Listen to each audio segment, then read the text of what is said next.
haid dan nifas. Wajib bagi dirinya untuk sholat dalam keadaan bagaimanapun.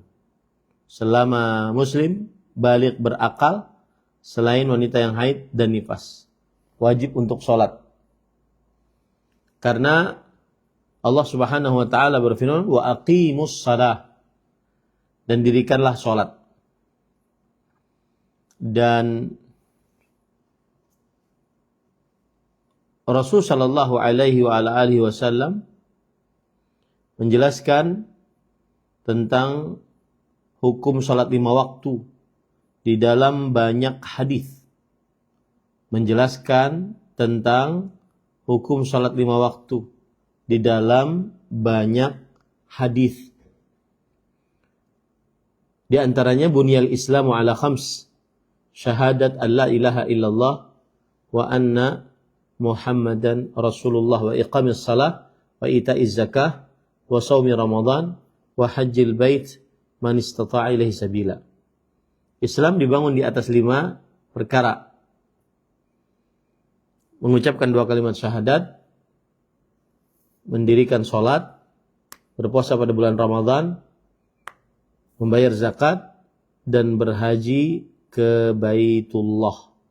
Berhaji ke Baitullah. Ini menunjukkan bahwa salat 5 waktu hukumnya adalah wajib. Hukumnya adalah wajib dan ditentukan pada waktu-waktu yang telah ditentukan. Allah juga berfirman dalam surah Al-Baqarah ayat 238, "Hafizu 'alas salawat was salatil wusta." Yang artinya, dan selalu jagalah atas salat dan salat pertengahan. Atas salat dan salat pertengahan. Kemudian juga dalam surat Hud ayat 114, wa aqimis salah tarafain nahar wa zulafan minal lail. Dirikanlah salat dan di penghujung siang dan di penghujung malam. Penghujung siang dan penghujung malam. Taib. Ini dalil-dalil yang menunjukkan bahwa salat itu hukumnya adalah wajib. Salat itu hukumnya adalah wajib pada waktu-waktu yang telah ditentukan. Kemudian tadi disebutkan setiap muslim wajib melaksanakan salat wajib 5 waktu pada waktu-waktu yang telah ditetapkan.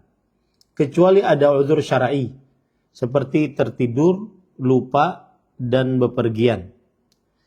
Ini adalah pengecualian bagi yang kelupaan saat sholatnya. Bagi yang kelupaan saat sholatnya. Maka kalau seandainya seseorang tertidur, tidak sadar, maka dia mengganti sholatnya menjadi sholat yang dikerjakan setelah tidurnya atau sholat yang dikerjakan setelah ingatnya, sholat yang dikerjakan setelah tidurnya atau sholat yang dikerjakan setelah ingatnya. Nah, ini ahibati fillah, dan ini masuk ke dalam syarat akal tadi. Syarat akal tadi, yaitu Rasulullah SAW bersabda dalam hadis riwayat Imam Abu Daud, rufi'al qalamu an thalathah. Pena diangkat dari 3. Anin naim hatta yastayqid, dari orang tidur sampai dia terbangun. Wa anis sabi hatta yablugh, dari anak kecil sampai baligh. Wa anil majnun hatta ya'qil, dari orang gila sampai sadar. Inilah dalil yang menunjukkan bahwa apabila tertidur ataupun kelupaan, maka dia wajib untuk mengqadha'nya. Kapan dia lupa, kapan dia ingat maksud saya. Sebagaimana hadis Rasul sallallahu alaihi wasallam yang berbunyi, man nama an salatin, barang siapa yang tertidur dari salatnya. Barang siapa yang tertidur dari salatnya. Kemudian au nasiyaha, atau kelupaan, fal yusalliha idza dzakaraha, hendaklah dia salat jika mengingatnya. Ini hadis sahih riwayat Imam Bukhari dan Muslim. Nah, atau bepergian, ya, kecuali ada uzur syar'i seperti tertidur, lupa, atau bepergian. Nah, bepergian ini sudah kita jelaskan pada pertemuan sebelumnya, bukan berarti dia berhak untuk tidak sholat, tetapi dia mengqashar sholatnya. Nah, barang siapa meninggalkan sholat karena lupa atau tertidur, maka ia wajib melaksanakan sholat yang ditinggalkannya itu ketika ingat, sebagaimana yang sudah kita sebutkan tadi hadisnya. Siapa yang tertinggal sholat karena tidur atau karena lupa, maka dia mengerjakannya saat dia bangun atau saat dia ingat. Saat dia bangun atau saat dia ingat. Sedikit di sini saya ingin menyinggung tentang meninggalkan sholat, hukum meninggalkan sholat. Ya, post-note-nya nomor 1, nomor 2, 2.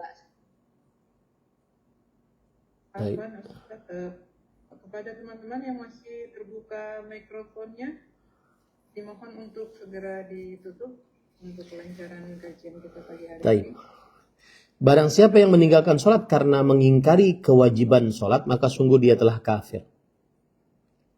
Siapa yang meninggalkan sholat karena mengingkari kewajiban sholat, maka sungguh dia telah kafir. Ya, sungguh dia telah kafir. Yang mengingkari kewajiban sholat, maka sungguh dia telah kafir. Dan ini berdasarkan kesepakatan para ulama, rahimahumullah. Kata dia, sholat nggak wajib, meskipun dia sholat. Dia meyakini sholat tidak wajib, maka pada waktu itu dia keluar dari agama Islam. Dia keluar dari agama Islam. Kemudian yang berkaitan dengan perihal meninggalkan sholat juga adalah hukum meninggalkan sholat tidak pernah sholat sama sekali karena malas. Hukum meninggalkan sholat dan tidak pernah sholat sama sekali karena malas. Maka meninggalkan sholat secara keseluruhan karena malas atau karena meremehkan, pendapat yang lebih kuat adalah dia keluar juga dari agama Islam. Dia keluar juga dari agama Islam. Dan ini adalah pendapat mazhab Hambali. Dan salah satu sisi dari pendapat mazhab Syafi'i. Dan salah satu qaul pendapat dari mazhab Maliki. Dan ini adalah pendapat sebagian ulama terdahulu dari para sahabat. Seperti Ali bin Abi Thalib, Abdullah bin Abbas, Jabir bin Abdullah, Abu Darda. Mereka mengkafirkan orang-orang yang meninggalkan sholat, yang tidak sholat sama sekali. Mereka berkata, man lam yusalli fahuwa kafir. Barang siapa yang tidak sholat, maka sungguh dia telah kafir. Begitu juga Umar bin Khattab radhiyallahu anhu berkata, la hadza fil Islam liman taraka shalah. Tidak ada bagian dalam Islam bagi siapa yang meninggalkan sholat.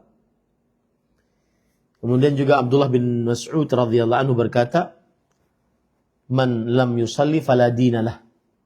Barang siapa yang tidak sholat, maka tidak ada agama baginya. Ini disebutkan di dalam kitab Al-Istidhkar. Ini disebutkan dalam kitab Al-Istidhkar. Imam Nawawi rahimahullahu ta'ala, ulama mazhab Syafi'i, berkata tentang pendapat-pendapat para ulama bagi yang meninggalkan sholat karena malas disertai kewajibannya. Dia mengatakan bahwa itu wajib.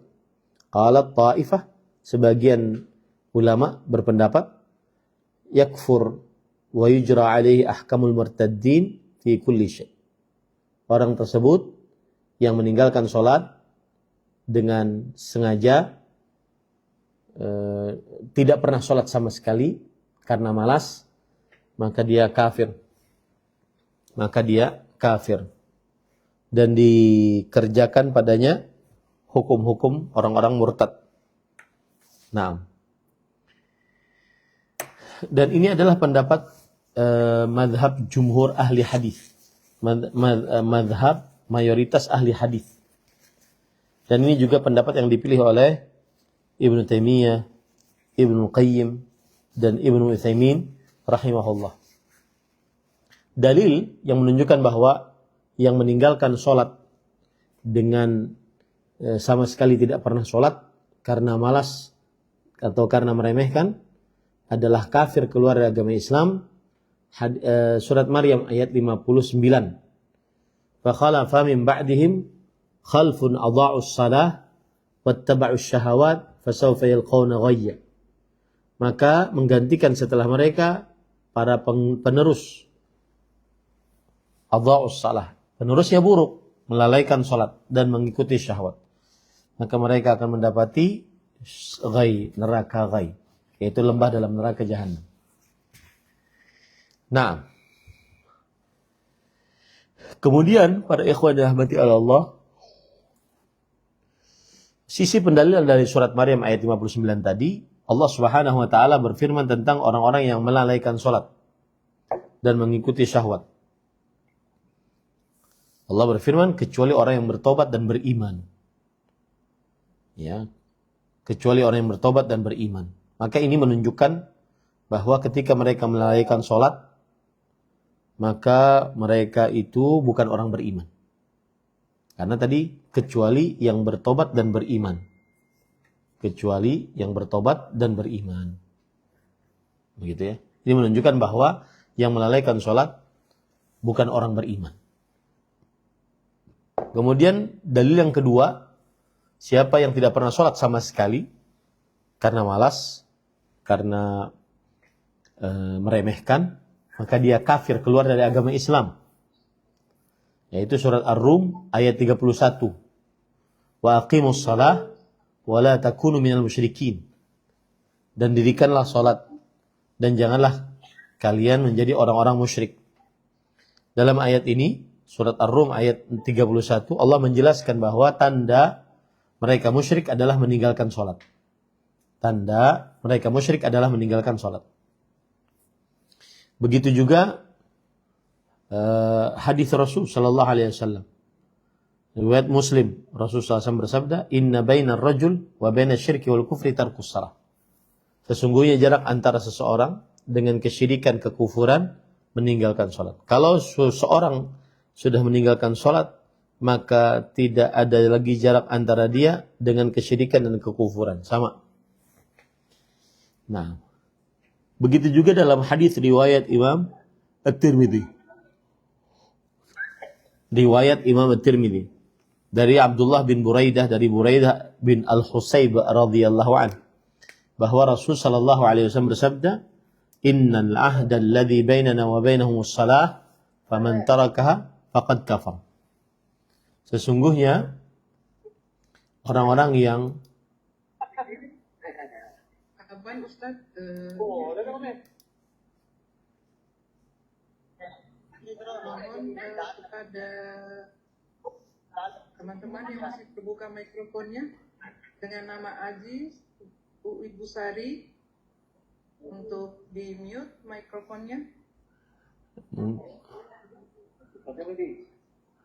Mungkin ada orang bukan Indonesia yang masuk kali.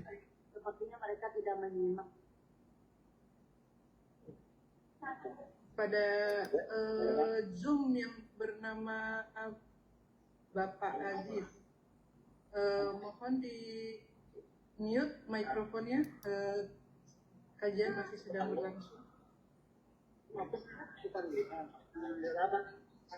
Bukan orang Indonesia ini, Bu.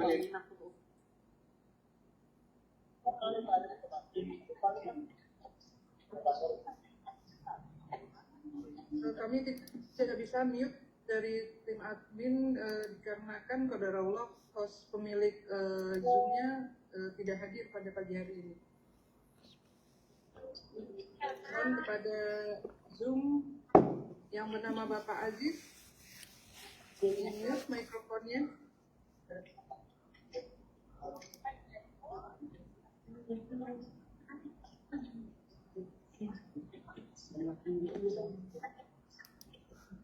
Baik, kita lanjutkan dulu, Bu. Mungkin bisa dihubungi yang pemilik akun biar bisa menutup.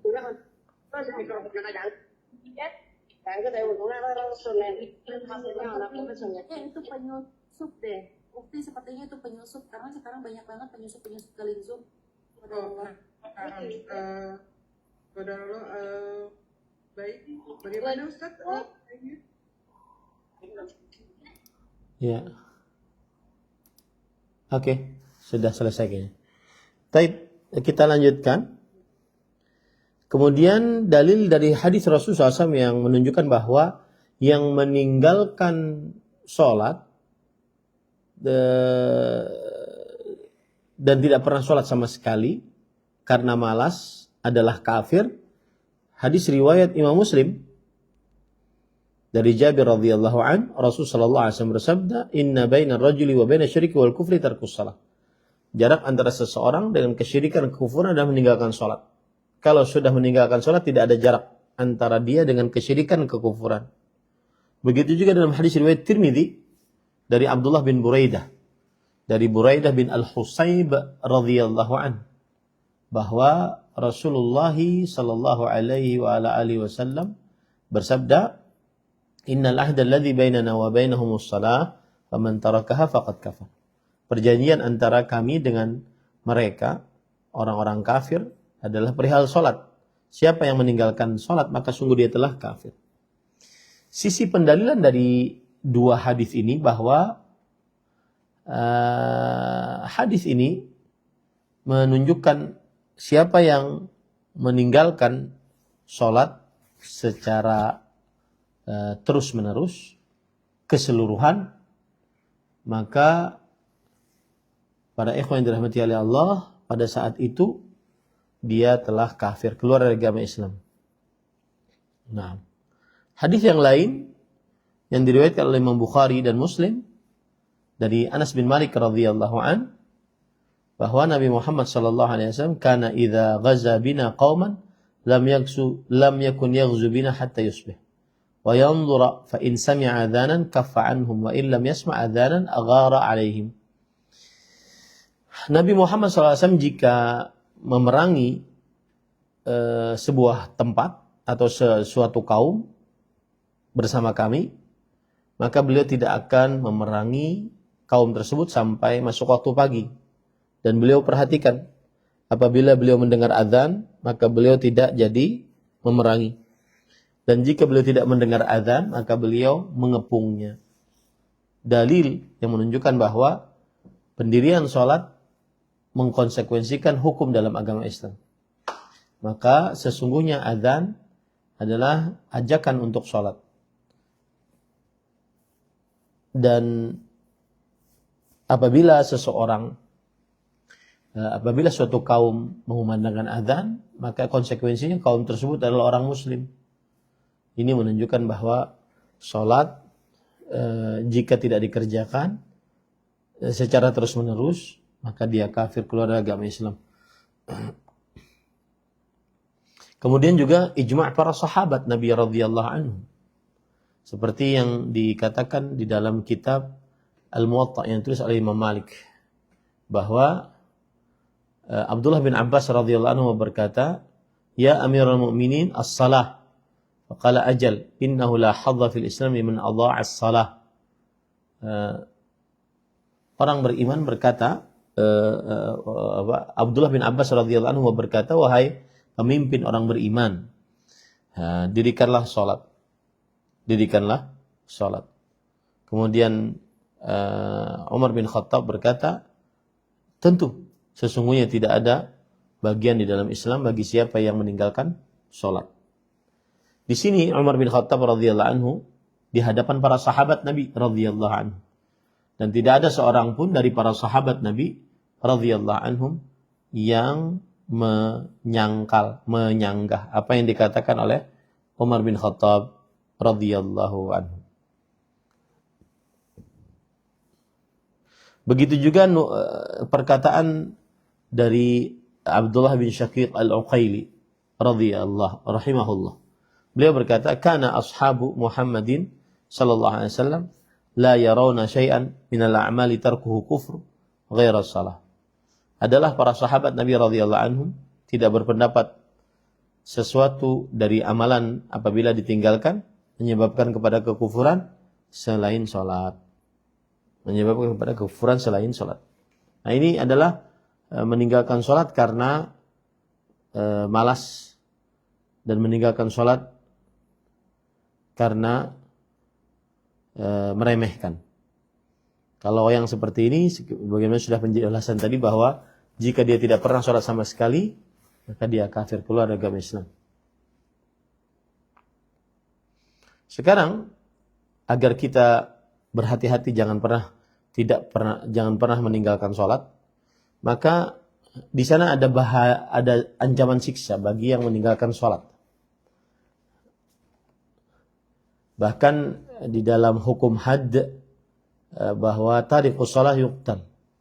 Yang meninggalkan sholat, tidak sholat sama sekali ini maksudnya, maka dia berhak untuk dibunuh. Dan inilah pendapat mayoritas para ulama, yaitu mazhab Maliki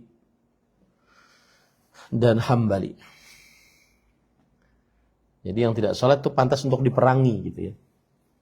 Sebagaimana surah At-Taubah ayat 11, "Faqtulul musyrikin haitsu wajadtumuhum. Fa in tabu wa aqamus salata wa atauz zakah fakhallu sabilahum." Maka bunuhlah orang-orang musyrik dimanapun kalian berada.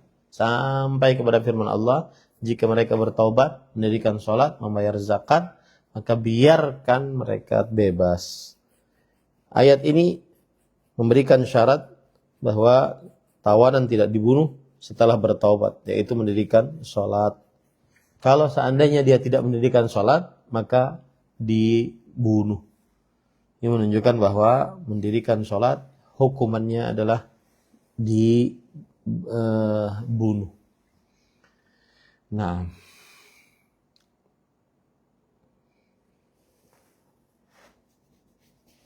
taib. Nah, itu yang berkaitan dengan barang siapa meninggalkan sholat karena lupa atau tertidur, maka ia wajib melaksanakan sholat yang ditinggalkannya itu ketika ingat. Yang itu saja, ya, yang dulu-dulu tidak perlu untuk dia ulang. Nah, taib.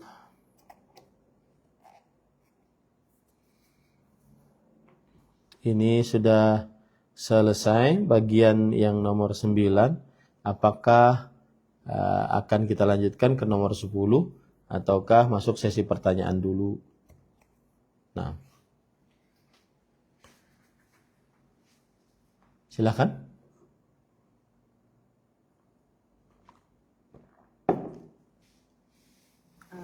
Assalamualaikum Ustadz, Afwan, Ana menggantikan Bu Zara yang izin sebentar ke belakang katanya. Ya.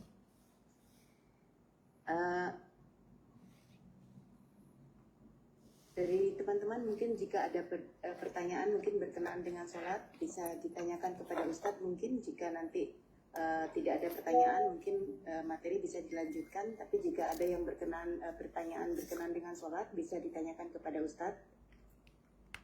Dipersilakan. Silakan. Kalau enggak saya lanjut. Izin bertanya. Silakan Ibu. Ini izin bertanya Ustadz. Assalamualaikum warahmatullahi wabarakatuh Ustadz. Waalaikumsalam warahmatullahi wabarakatuh. Jazakumullah khairan Ustadz atas ilmu dan nasihat yang disampaikan. Barakallahu fikum. Wa fikum barak. Ya, Ustadz, Ana mau bertanya Ustadz terkait mengqadha sholat yang tertinggal tidak sengaja itu ya Ustadz ya. Ada batasannya nggak ya Ustadz? Seberapa banyak tuh yang bisa kita qadha gitu loh. Seumpamanya nih qadarullah seseorang tertidur mungkin dalam waktu yang lama, bisa sampai 2 waktu sholat terlewat itu Ustadz, seperti itu misalnya tidur dari sebelum zuhur lalu bangun ketika azan maghrib gitu Ustadz. Nah itu bagaimana Bu Ustadz kalau untuk batasan mengqadha sholat Ustadz? Baik. Jazakumullah khairan Ustadz, barakallahu fikum. Wa fikum barak. Bismillah, walhamdulillah, wassalatu wassalamu ala rasulillah wa ala alihi wa ashabihi wa man wala, amma ba'd. Adapun apabila seseorang ketinggalan untuk mengerjakan sholat, misalkan dia tertidur dari habis sebelum zuhur, kemudian dia sholat zuhur ketiduran, sholat asar ketiduran, kemudian maghrib baru mau bangun. Maka jawabannya yang seperti ini, dia kerjakan dulu sholat zuhur, kemudian sholat asar, baru setelah itu sholat maghrib. Kenapa? Karena yang memiliki urutan waktu lebih utama, bukan yang memiliki waktu pada saat itu. Yang memiliki urutan waktu lebih utama. Ya, inna sholata kanat al-mu'minin kitaban mawquta. Sesungguhnya salat diwajibkan atas orang beriman pada waktu-waktu yang telah ditentukan. Nah, sekarang batasan waktunya bagaimana? Apakah Itu lengkap ya Ustadz? sebentar? Sekarang batasan waktunya bagaimana? Apakah dia mengerjakan sholat tersebut, misalkan dia kelupaan, kalau ketiduran mungkin bisa langsungnya kelupaan seminggu, baru setelah itu dia ingat bahwa dia belum sholat maghrib misalkan, maka jawabannya sama sebutan hadis tadi, man nama an salatin aw nasya falyusalliha idza dzakaraha, hendaklah dia sholat kapan dia ingat. Nah, silakan Bu, jelas jawabannya? Ustadz, mengqadha itu kan, ya Ustadz, mengqadha itu artinya dia tidak dikurangi rokaatnya ya Ustadz ya, jadi rokaatnya tetap lengkap ya Ustadz, 4, 4, 3 seperti itu ya Ustadz ya? Iya Ibu, kalau seandainya Ibu waktu itu dalam keadaan mukim. Nah, nanti akan dibincangkan oleh para ulama, yaitu dia kelupaan sholat saat musafir, tapi dia sudah sampai. Kembali lagi, berarti dia sudah dalam keadaan mukim. Nah, ini bagaimana? Paham ya Bu ya? Tapi kalau dalam keadaan mukim, maka dia berarti sholatnya mukim, yaitu 4 rakaat zuhur, 4 rakaat asar, 3 rakaat maghrib, 4 rakaat isya, 2 rakaat subuh. Tetapi yang jadi masalah kalau di dalam safar, dia kelupaan. Kemudian setelah itu dia sampai tidak safar lagi, lalu baru dia ingat sholatnya. Nah, dia kerjakan berapa nih? Kalau dia kerjakan sesuai dengan saat safarnya, berarti cuma 2 rakaat. Tapi kalau seandainya dia kerjakan sekarang dalam keadaan mukim, maka apakah dia mengqadhanya tadi sholatnya yang di safar tadi, yang aturan dia qashar tadi jadi 4 karena dia mukim sekarang? Maka jawabannya wallahu a'lam, dia sekarang mengqadha yang sholat yang tertinggal, yaitu sesuai dengan sholat yang tertinggalnya. Kalau yang tertinggalnya 2 rakaat, maka yang tertinggal dikerjakan. Ya, wallahu a'lam. Alhamdulillah, semoga Jazakumullah khairan. Barakallahu fiik. Nah, Ustadz, teman-teman izin membacakan pertanyaan tertulis Ustadz. silakan Bu.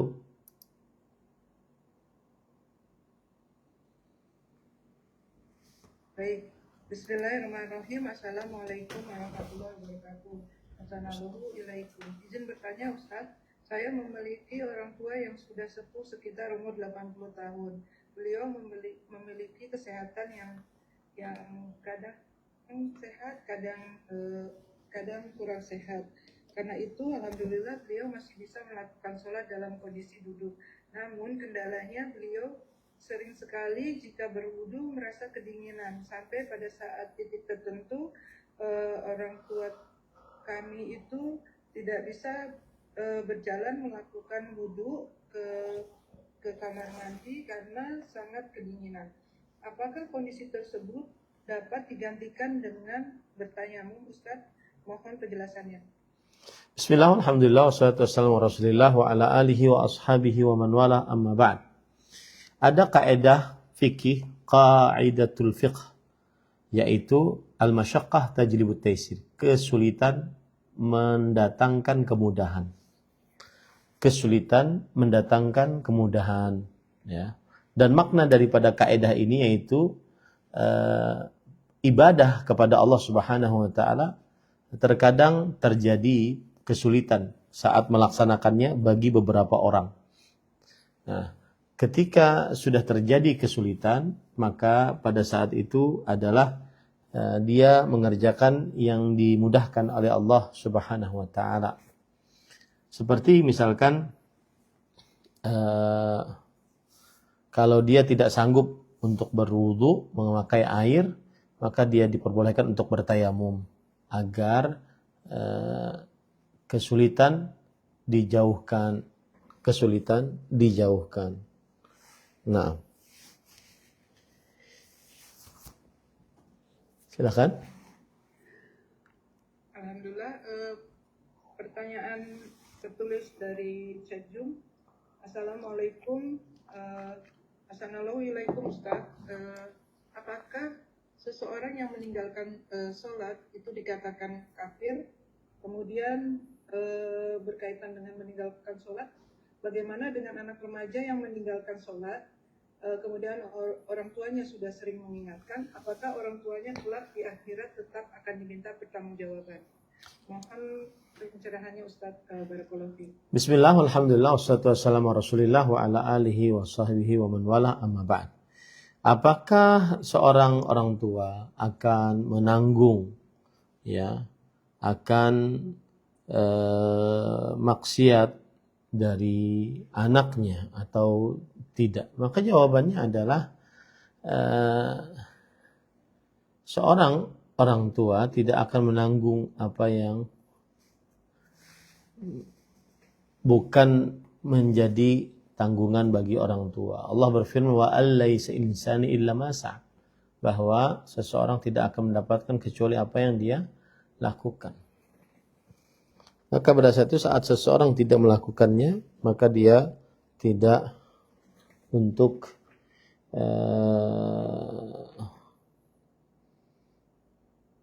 menanggung dosa anaknya tersebut. Karena manusia akan diminta pertanggungjawaban apa yang dia lakukan. Apa yang dia tidak lakukan, maka dia tidak menanggungnya. Apalagi orang tua sudah berjuang untuk agar anaknya sholat, ternyata anaknya belum diberi petunjuk oleh Allah Subhanahu wa taala untuk sholat. Maka orang tua tidak ada dosa atas anaknya dalam hal ini. Wallahu a'lam. Pada semua yang ingin bertanya langsung, mengkonsultasikan permasalahan tentang sholat ataupun berkaitan dengan kondisi yang lain, insya Allah bisa ditanyakan Ustaz secara langsung. Ya, Assalamualaikum warahmatullahi wabarakatuh. Semoga Ustadz dan keluarga serta kita semua diberikan perlindungan oleh Allah Subhanahu wa taala. Amin Allahumma amin. Ustadz, berkenaan dengan penjelasan tadi tentang orang yang meninggalkan sholat sama sekali karena kesengajaan dan tidak pernah sholat, tadi kan dikatakan kalau itu dihukum mati gitu ya Ustadz ya. Pertanyaan saya, berarti misalkan orang tersebut misalkan tadinya sholat lama terus kemudian nggak sholat sama sekali sampai berarti apakah itu hukumannya sama Ustadz? Maksudnya berarti apakah seperti itu juga dikategorikan orang yang meninggalkan sholat sama sekali gitu Ustadz? Dan kalau misalkan suatu saat dia kembali, misalkan dinyatakan orang yang tidak sama sekali tidak sholat dikatakan kafir keluar dari Islam, ketika dia ingin masuk Islam, apakah dia perlu bersyahadat lagi, Ustaz? Jazakallah khair. Bismillah, alhamdulillah, wassalatu wassalamu ala Rasulillah. Yang namanya sama sekali berarti memang tidak pernah sholat sama sekali. Beda dengan ada orang yang pernah sholat walau sekali dalam hidupnya. Ya, yang kita bicarakan tadi adalah bagi siapa yang meninggalkan sholat sama sekali tidak pernah sholat. Sama sekali tidak pernah sholat. Adapun pernah sekali, pernah 2 kali, pernah 3 kali, ini berarti bukan sama sekali. Jadi pernah sholat. Itu pun juga tercela. Nah, adapun kalau dia sudah bertobat, maka Rasulullah SAW bersabda, "At-taibu minadz-dzambi kama la dzambalah." Orang yang bertobat dari dosa, maka seperti dia tidak memiliki dosa sama sekali. Nah, wallahu a'lam. Ya, Ustaz Afwan, satu lagi Ustaz, berarti mungkin yang dimaksud dia mungkin mengaku, misalkan mengaku Muslim, tetapi mengaku dia Islam, tapi sama sekali tidak pernah sholat ya Ustaz ya. Jadi diperlakukan hukum seperti itu Ustaz. Dan gini Ustaz, pertanyaannya kan dibilang katanya agamamu agamaku, agamaku. Berarti kalau seperti itu hukumnya kalau orang kafir jelas, tapi dia tidak diperangi karena dia membayar ada syarat-syarat yang harus dipenuhi.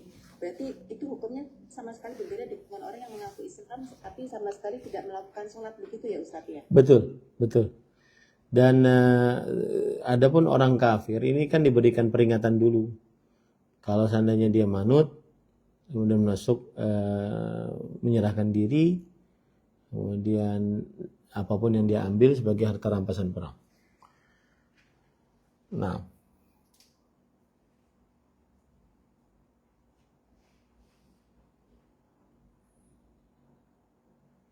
silakan Ibu.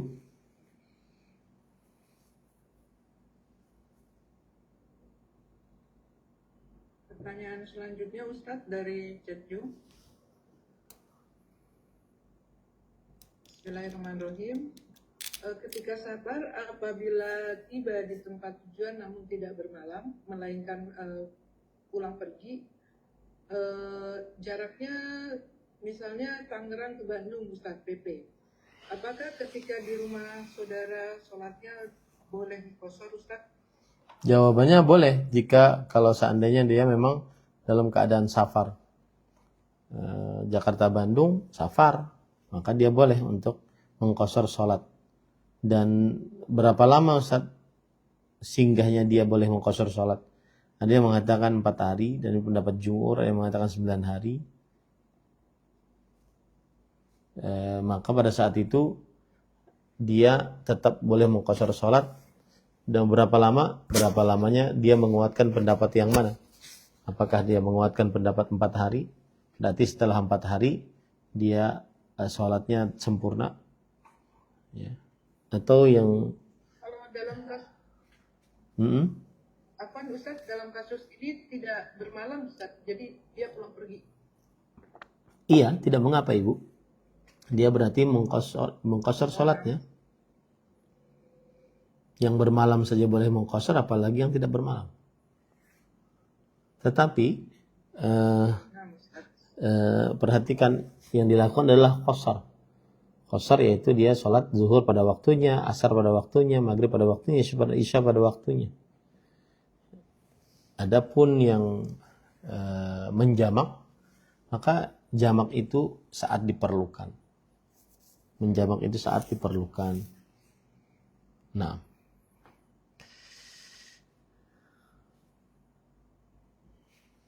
Alhamdulillah, masih boleh dibuka pertanyaan Ustaz? silakan Bu. Ada teman-teman yang masih memiliki pertanyaan yang ingin dikonsultasikan kepada Ustaz, secara langsung dipersilakan untuk dibuka mikrofonnya.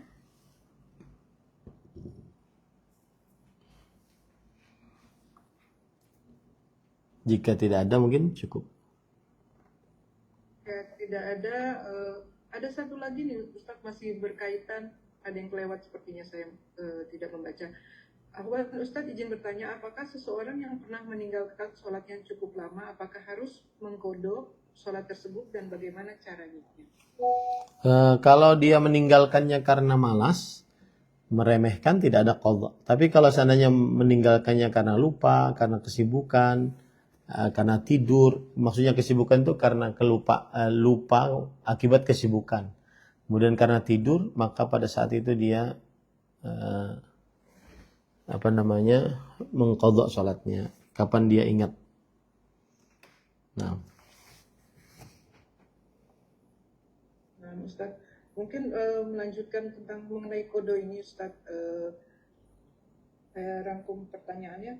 Kalau misalnya Ustaz, orang tersebut di sini dikatakan tidak mengetahui bahwa sholat itu wajib, namun dia muslim. Kemudian dia bermudah-mudahan untuk meninggalkan sholat. Namun beberapa tahun kemudian menjelang dalam usia tuanya mengerti bahwa sholat itu wajib. Lalu bagaimana Ustaz, apakah orang tersebut perlu mengqadha sholatnya? sudah saya jawab tadi bahwa itu tidak perlu diqadha kalau dia meninggalkannya karena meremehkan, karena melalaikan, karena malas, tidak perlu diqadha karena tidak ada dalil wajib mengqadha. Dia wajib bertobat kepada Allah Subhanahu wa taala. Wallahu a'lam. Alhamdulillah, pertanyaan sudah tidak ada lagi, Ustaz. Mungkin bisa Ustaz memberi untayan nasihat untuk kami semua. Baik. Bismillah, walhamdulillah, wassalatu wassalamu ala rasulillah wa ala alihi wa ashabihi wa man walah, amma ba'd. Ada perkataan dari Sufyan atau ada perkataan atau ada hal yang patut selalu ada di dalam benak kita, yaitu tekad untuk bisa hidup selamat di akhirat. Itu harus selalu ada dalam benak kita. Tekad untuk bisa hidup selamat di akhirat. Bagaimana caranya? Maka semua hal yang berkaitan dengan keselamatan di akhirat,